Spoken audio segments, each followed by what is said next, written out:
Welcome everyone to another deep dive.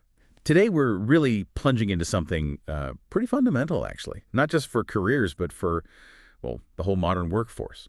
Soft skills retention. You hear it almost everywhere now, don't you?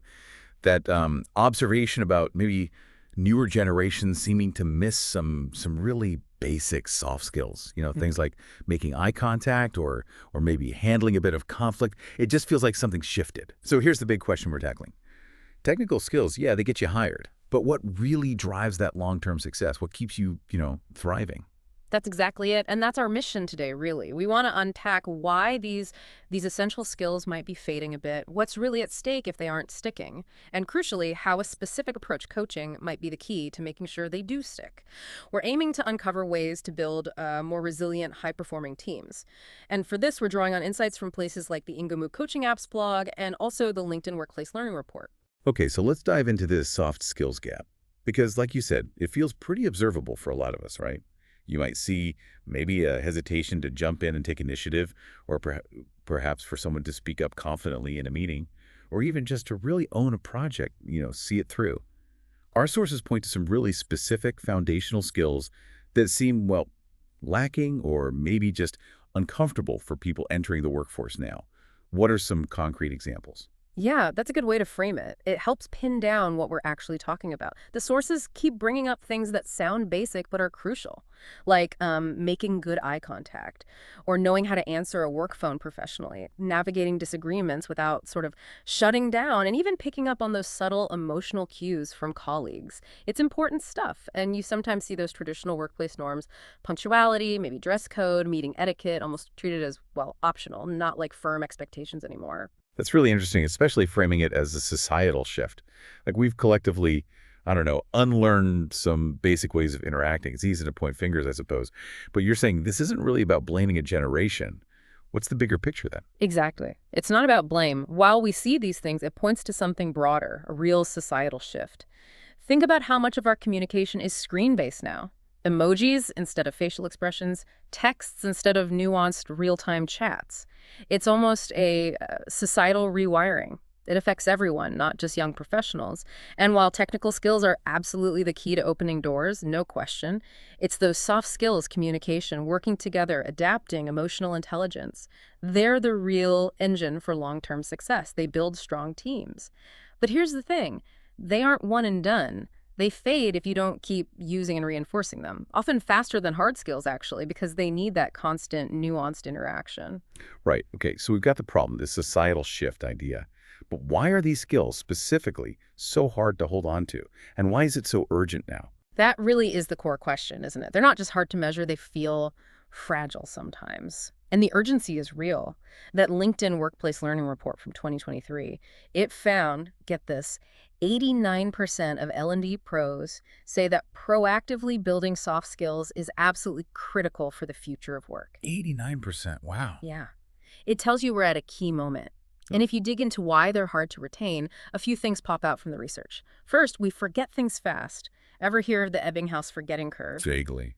It basically shows people can forget up to 70% of new information within just 24 hours if they don't revisit it or apply it somehow. 70% in a day. Yeah, That's huge. it is. So most one-off training without follow-up just evaporates. Then you have the changing workplace demands, hybrid work, AI coming in, more cross-functional teams.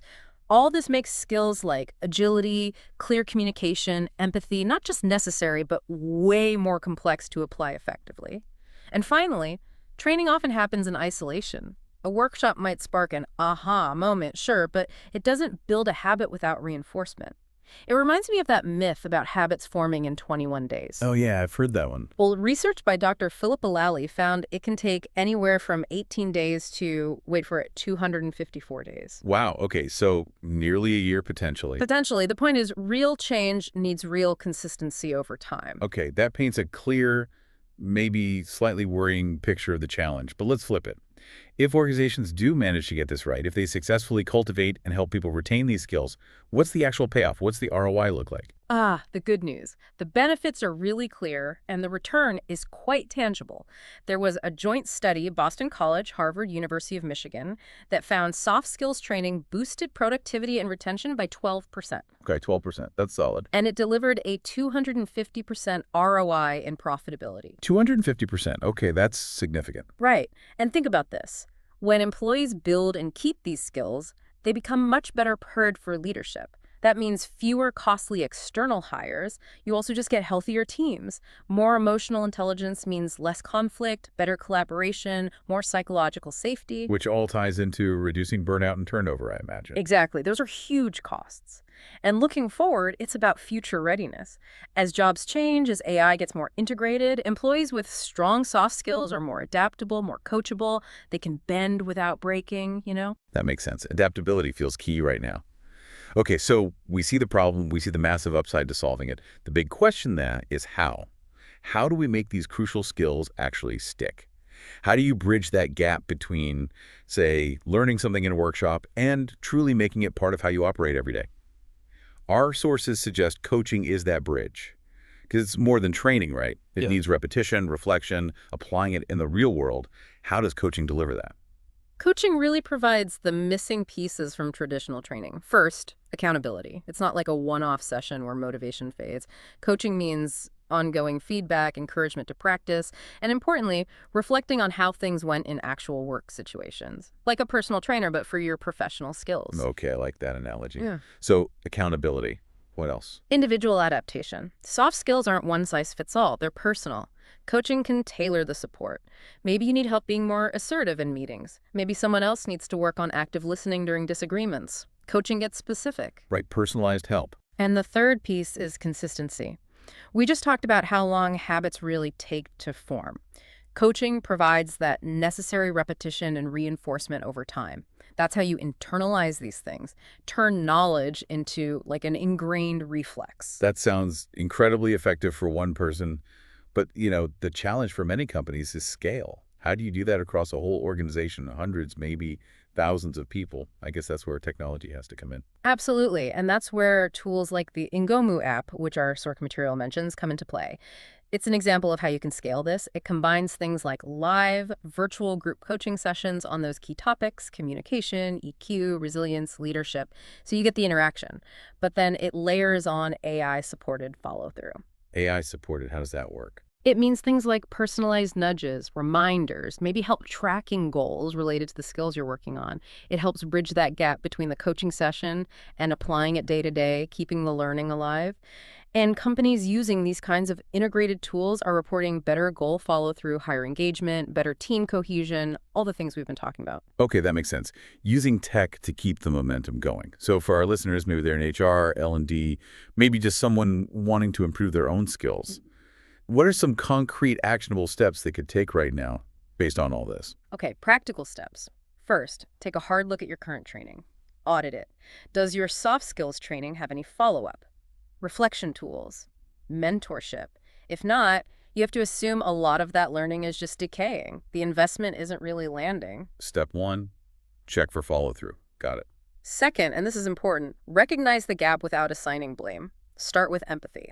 Like we said, younger professionals often didn't skip this training, they just never got it, or not in a way that fits today's workplace. So, empathy first. All right, avoid the blame game. Third, maybe pilot coaching. Start small. Pick one critical skill, conflict resolution, maybe, or active listening, and one team. Run like a 30-day coaching initiative. See what happens. Measure engagement, measure improvement. Test it out on a small scale. Makes sense. Fourth, consider integrating technology to help with scale and access. Tools like Ingomu or others can make ongoing coaching feasible, trackable, and fit it into your existing L&D. And a bonus one, maybe the most powerful, model and reward the behaviors you want to see. Is me by example. Exactly. When leaders demonstrate strong soft skills consistently, it sets the standard. It signals these things really matter. They aren't just nice to haves. That's a great summary of actions. It really feels like in a workplace that's just constantly changing, constantly evolving, being able to hold on to and effectively use these soft skills is becoming a massive differentiator. for individuals and for whole organizations. And it seems clear from our discussion that coaching is that vital link, that bridge between just learning something and actually making it a lasting part of how you work. Absolutely. This whole soft skills crisis, it's not unsolvable, but it needs a human approach, one that values consistency and individual support. Coaching offers that. And honestly, for the generation navigating today's complex work environment, it might just be the most crucial investment we can make. Something for everyone listening to consider. How does this apply to your own growth or your organization's path forward?